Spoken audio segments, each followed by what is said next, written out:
मैया सीता ने गौरी माँ से कहा कि मैया जब तक मेरे राम धनुष के पास न पहुँचे तब तक तू उस धनुष का भार कम मत करना। महाराज परीक्षित, स्वयंवर उसे कहते हैं, स्वयंवर उसे कहते हैं जो लड़की अपने पति को स्वयं चुने।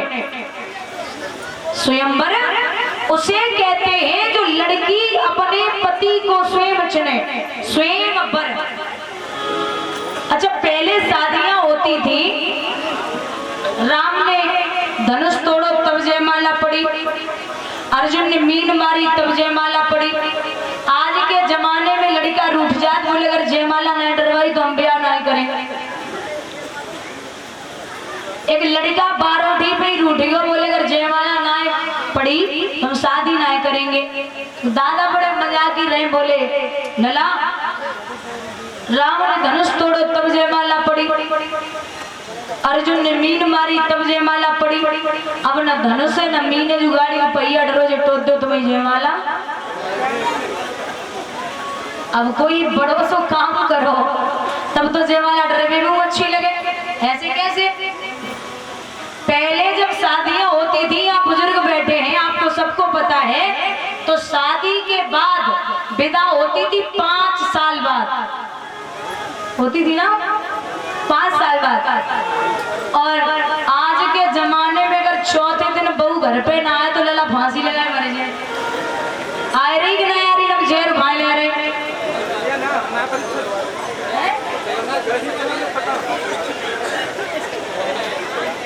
तो भाई पहले 5 साल, और हाँ एक बात और, पहले पता ही नहीं था, लड़की देख के लोग घर पे आ जाते थे और लड़के को कुछ पता भी नहीं है कि कहाँ शादी रुकी, कैसी लड़की और क्या है। लेकिन अब जब तक मैं 20 बार ना देख ली बिटिया को तब तक शादी ना करेंगे, कुछ भी करना पड़ेगा। बहनों से निवेदन है, यहाँ जो बहनें बैठी हैं उनसे मेरा कहना है कि जीवन में कुछ भी करना, लेकिन एक काम एक कदम धोखे से भी ऐसा मत उठाना जो माँ बाप की इज्जत पर दाग लग जाए। क्योंकि लव मैरिज होती देखी है सबने, जो शादियां होती है राजी बाजी की, उनमें शादी के बाद लड़ाइयां बहुत होती हैं। पता है क्यों भैया? वो इसलिए होती है कि पहले तो नवाब जाते हो गाड़ी लेके, फॉर्च्यूनर ऑडी पता नहीं कौन कौन सी, और जैसे ही पहुंचे गले में मोटी सी चेन है, वो भी कॉलर से बाहर, सामने वाली देख सके। तो जब वो वहां दिखाने के लिए जाएंगे, अब बिटिया सोचेगी कि हाँ ठीक है रईस खानदान से है, ठीक ठाक है, शादी कर लेनी चाहिए। और वो लेके तो उधार जाते थे, अब जैसे ही शादी हुई अब वो दूसरे का देंगे या बीवी के लिए साड़ी लाएंगे। चाहे कितना भी गलत परिवार हो महाराज, माँ बाप के अलावा कोई आपका इतना अच्छा सोचने वाला नहीं है जो माँ बाप सोच सकते हैं। माँ बाप अपनी बेटी को उस घर में करेंगे जहां उसे सुकून मिले, क्योंकि एक पिता अपनी बेटी की आंखों में आंसू शादी से पहले भले ही देख ले, लेकिन शादी के बाद कभी नहीं देख सकता।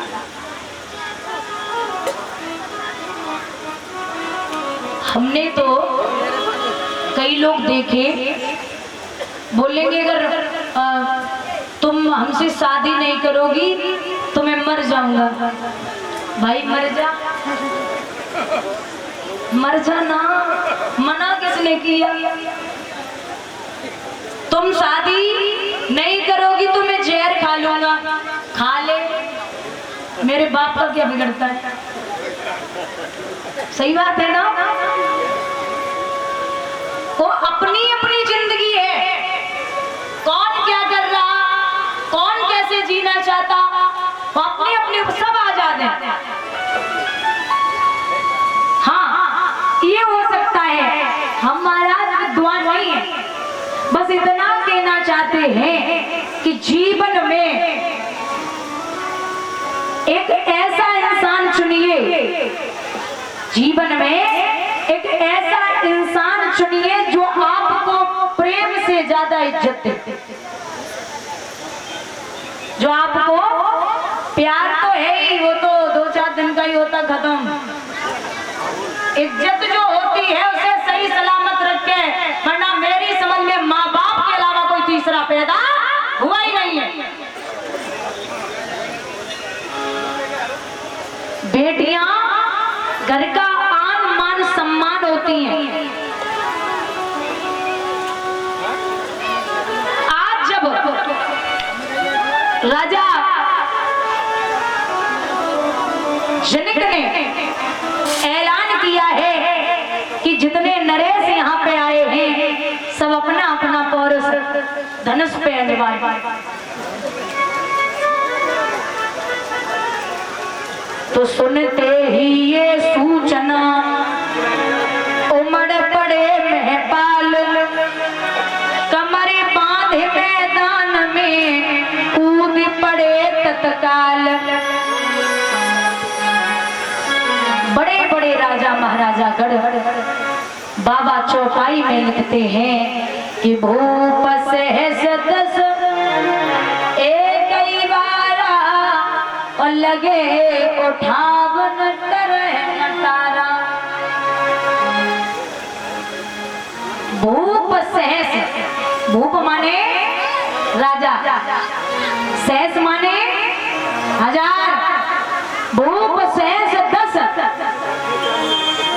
अब ऐसा का तो ना 10,000 राजा एक ही धनुष में लग गए, यहाँ से आगरा।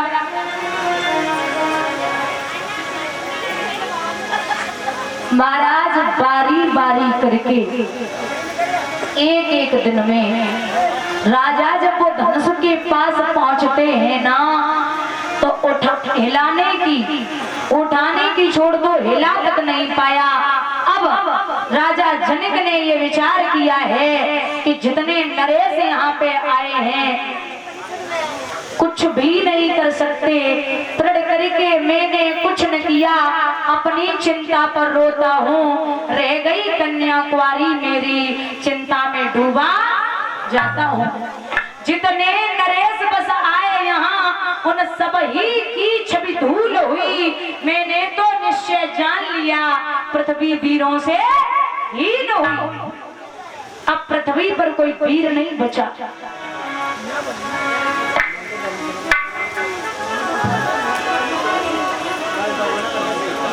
और तो कोई ना है, बोलो। लक्ष्मण खड़े हैं, ले क्या कह रहे हो? बोलो तो जल को थल कर दूं, ऊपर से लाऊं तारों को, सुरमे की तरह पीस डालूं पृथ्वी जन और पहाड़ों को। अगर भैया की आज्ञा मिले तो मैं आसमान से तारे ले आऊं, ये तो धनुष है। विश्वामित्र बोले, लला बैठ जाओ, तुम उठो। हे राम उठो, धनवा तोड़ो, संताप जनक का हरण करो। उठ जाइए तो गोरा है प्रणाम, मन ही मन कीना, और अति लाघव उठाए धनु लीना। लेत चढ़ावत खींचत गाड़े, और काऊ न लथा देख सब ठाड़े। तेज मध्य राम धनु तोरा, और भाई भुवन धुनि घोर कठोरा।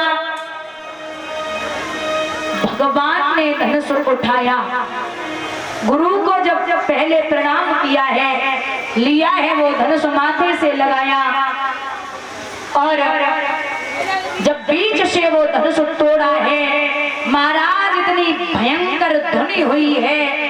परशुराम जी तपस्या कर रहे थे, वहां परशुराम जी के कानों में आवाज पहुंची।